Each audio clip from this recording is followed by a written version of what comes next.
Hey everyone, my name is Wes, and welcome back to another episode of Terror Talk where I discuss creepy clips online. I created this original horror music to add to the video, and I hope you enjoy it. Be sure to leave your own comments, and when you're done watching, check the description if you'd like to listen to my music without the commentary. Now let's get into it and have some fun. I'm an Uber driver in my city and was working a later shift than usual this night. I had something come up in the morning, so I didn't get started until well past 8 p.m. Have you ever worked for Uber? I never have, and I definitely never plan to. Being a driver of any kind is not in my skill set or really interest area at all in general. But let me know if you've ever been an Uber driver in the comments below. This was my first time ever working this late, so I didn't really know what to expect as far as how busy or not busy it was going to be. I got my answer pretty quick though, because by 11, I'd only done 4 drives. I was even thinking about switching over to Uber Eats for the night and seeing if I had better luck there. But then another pickup request came through. It was a 35-minute drive, which was good for me because it meant I'd get paid more. I accepted it and pulled into the pickup location. It was a train station a few minutes from me. I drove through the parking lot slowly, looking around for any signs of the person I was supposed to pick up. After making a full circle through the lot and still not seeing them, I parked and just waited.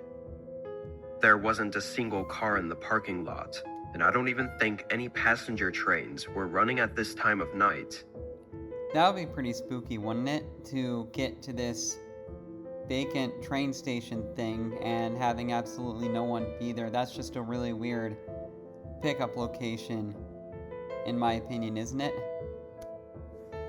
I thought they might have even set the wrong location, but before I texted them, I saw a man coming up to my car.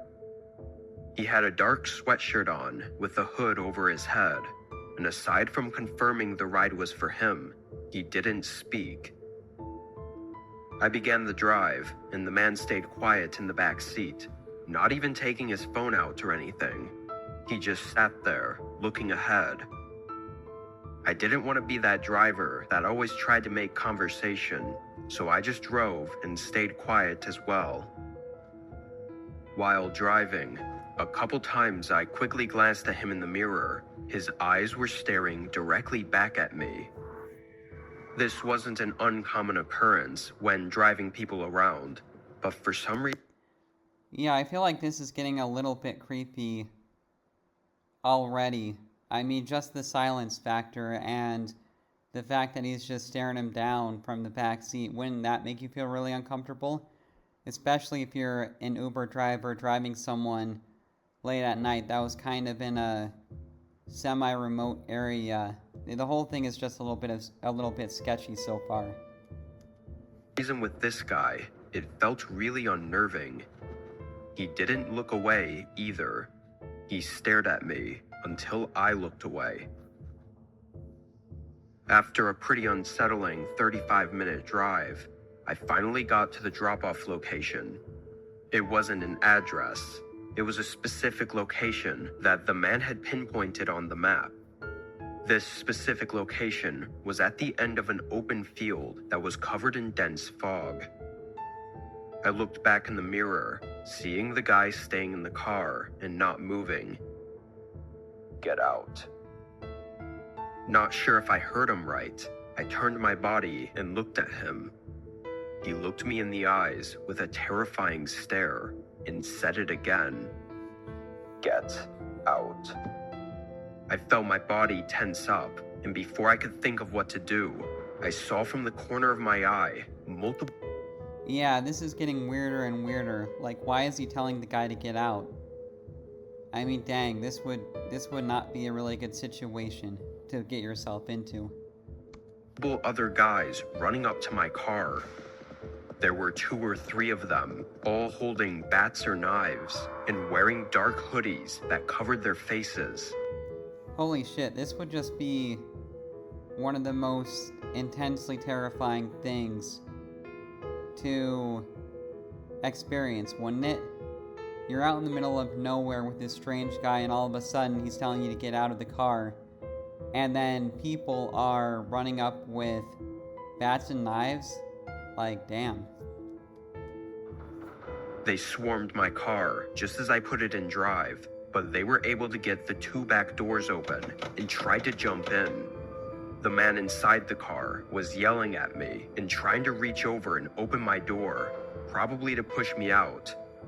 As I started gaining some speed though, and getting away from the group, the man inside fell into the back seat again and then jumped out onto the road.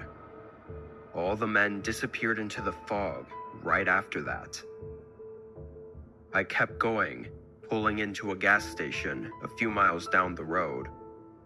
Both of the back doors were still open and swinging around, and there were dents all over my car that I think they did while I was driving off. An officer met me at the gas station to take my report, and another went to the field it happened at, but the whole group was nowhere to be found. They did find a phone on the road though, which was the one used to book the Uber.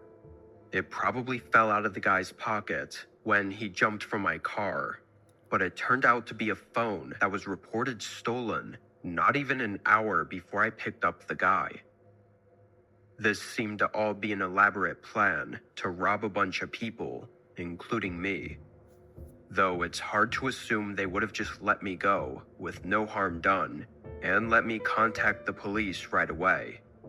They probably would have done something to ensure they had the time. Yeah, I definitely agree that they probably wouldn't have let him get away, especially if there were that many people trying to rob him.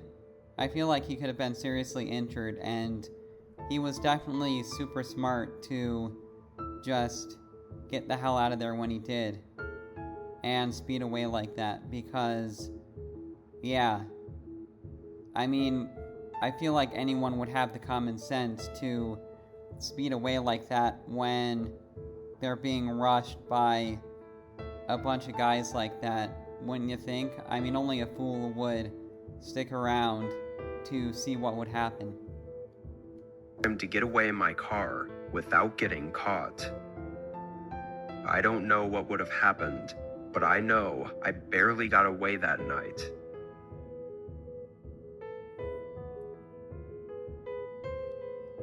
Yeah, so I definitely think that he got away right when he should have.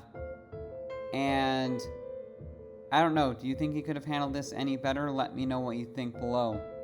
If you think that he could have handled this any smarter, or just maybe, I don't know, not agreed to go to the drop-off location at all. But I mean, I guess if the customer is in your car, then you have to go there. But I think that this is a cautionary tale for Uber drivers, that you should be selective about certain areas you go to. And if certain areas seem suspicious or you're just not comfortable going to that area, then don't. And maybe even have a lot more caution when it's late at night. Not maybe, but definitely have a lot more caution when it's late at night, because you definitely need to be smart when you're an Uber driver, especially if you're a female and you're going out and you're giving people rides late at night. I'm sure that there are a lot of dangerous, suspicious situations that female Uber drivers get themselves into, and just in general.